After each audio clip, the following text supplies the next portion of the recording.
Gentlemen, today's video is going to be quick, easy, and straight to the point. But before, before I go any further, I just want to say that you can drink your wine out of a red Solo cup or straight from the bottle. I don't really care. As long as you're having a good time and enjoying yourself with some good wine, that's all that matters. However, if you want to at least look like you know what you're doing, sit tight for a couple of minutes and I'm going to help you get all squared away, because every now and then it seems like we kind of find ourselves in a situation that's maybe a little fancier than what we might be used to.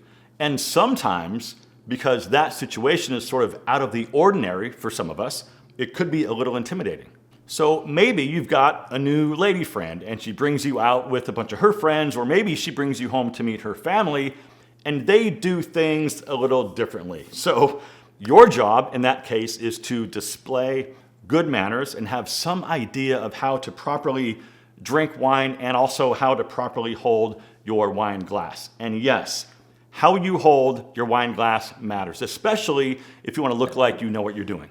Now, first, let's talk about opening an actual bottle of wine. So there are a lot of different kinds of corkscrews and bottle openers, but the one that I use the most and would also recommend is this one right here. So this is your standard waiter's corkscrew or wine key, but more specifically, one like this that has this hinged lever.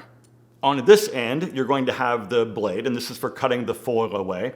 Now on this other end, you're going to have this two-stage lever, and then in the middle, of course, you're going to have the worm. So when you're cutting the foil away, you need to cut all the way around this bottom edge of this drip edge. If you cut way up here on this top edge, the foil can actually contact the wine when you're pouring it, and that's generally not something that you want to have happen.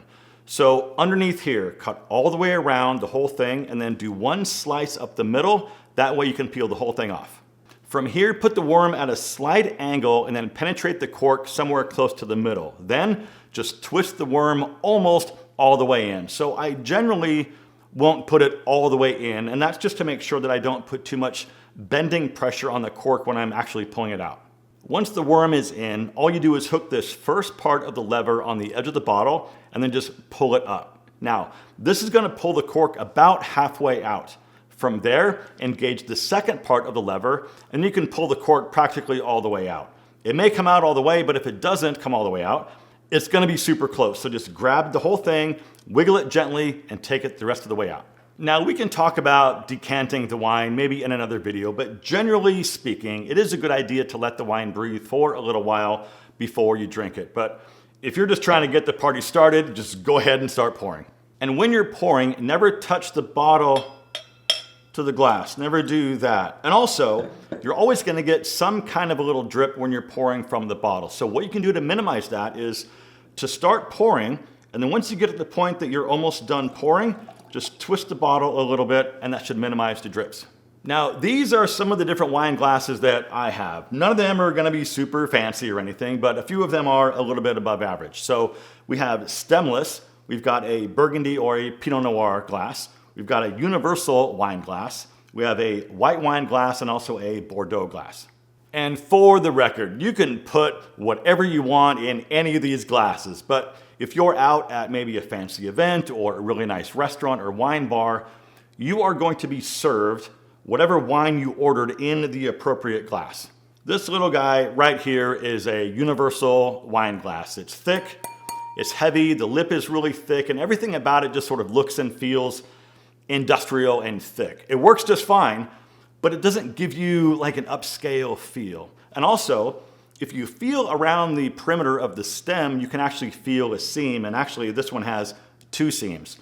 If you can feel a seam in the stem of the glass, that's just kind of a sign of a lower quality glass. The Burgundy glass or the Pinot Noir glass is going to have a wider bowl and a more narrow top edge, as you can see. So this allows more oxygen to get into the wine, and it also helps kind of trap some of those aromas inside the glass. Now again, this one in particular is kind of thick and heavy, and the lip is really thick, so it's not necessarily like an elegant feel, but again, it gets the job done. Then we have the stemless wine glass. So this is pretty much my go-to if I'm just hanging out here at the house having some wine with dinner. It's obviously pretty casual, and look, because it's just me, it doesn't really matter. Now we're moving on to a standard white wine glass. Now this is a little better quality than these other ones, and it just feels a lot lighter and thinner all the way around. The base is thinner, the stem is thinner, and the bowl itself and the lip are both way thinner than these other ones that we've already looked at. If this is all you had, this would be fine for just about anything.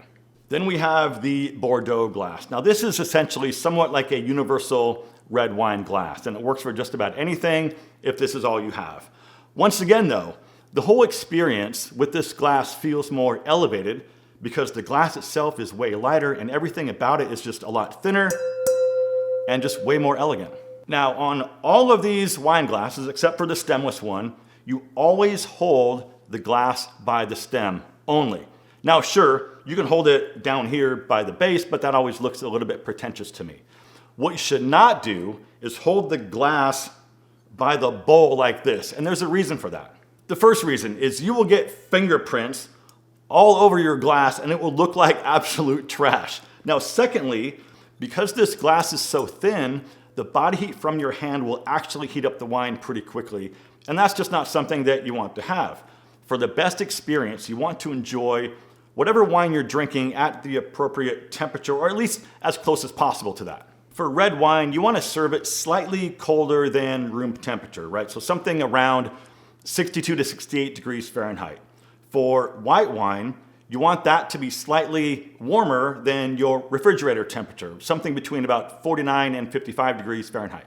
Okay, now here's kind of a big one that you may not know about. Always drink from the same spot on your glass. Now this is especially important for women who wear lipstick or lip gloss. Looking at someone's wine glass with lip marks all the way around the top is actually pretty disgusting. But even for men, right, you're always going to have some oil transfer from your lips to the glass. So always drink from the same spot every time. And here's how you can remember that.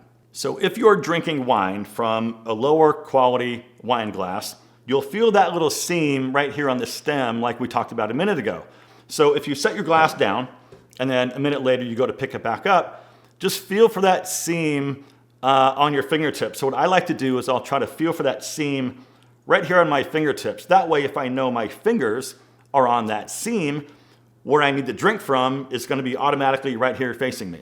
And if you have a wine glass with a logo on it like this one, the logo should always be facing out, away from you. So as long as you look at your glass with the logo, and as long as it's facing out, away from you, the spot that you need to drink from is, again, automatically facing you. But if you have a nicer wine glass like this one, you won't be able to feel the seam at all. So what you need to do is just look for the spot. I mean, you can do it subtly. You don't need to hold it up or anything and look for your lip marks, but maybe just rotate it around and you will be able to see that spot that you drank from before. Pretty simple. The next tip I have for you is when it comes to somebody giving a toast. So if there's like a cheersing moment afterwards where you're touching glasses with someone, or even if you just want to cheers the person you're having dinner with, make sure you touch the bowls together like this. Don't touch the rims together. The rim is the weakest part of the glass, so if there's a accidental, overly enthusiastic collision, you will break the glass. If you clink the bowls together, that's a lot stronger part of the glass, and it makes a lot nicer sound. And the last part of cheersing someone is making sure you make direct eye contact with that person when you're touching glasses together. Now let me just take a minute and talk about how to swirl your wine and what that's all about, because I know it looks super pretentious, but there's a reason why we do it. So if you've got a freshly opened bottle of wine and some just got poured into your glass, you want to inject oxygen into that wine for a few moments. Swirling the wine causes a rapid aeration that exposes more of the wine to oxygen, which releases more of the flavors and aromas, making it taste more pleasant and complex. It also helps get rid of any of those unwanted alcohol odors from the wine just sitting in the bottle. If you're new to swirling wine in a glass, it can be a little tricky and you could make a mess. So here's how to do it. If you're sitting at a table or at a bar top, just start by drawing little small circles on the table with the base of your wine glass. Don't go crazy or anything, but gentle little circles with the glass still touching the tabletop. From there, just pick it up and keep that momentum going. After a little while, it just gets to be no problem at all, but it does take a little bit of practice. If you have anything to add to this video, or if you want to see more specific wine and champagne related videos, Leave me a comment and let me know. And as always, my friends, thank you so much for watching. Live well, and I will see you in the next one.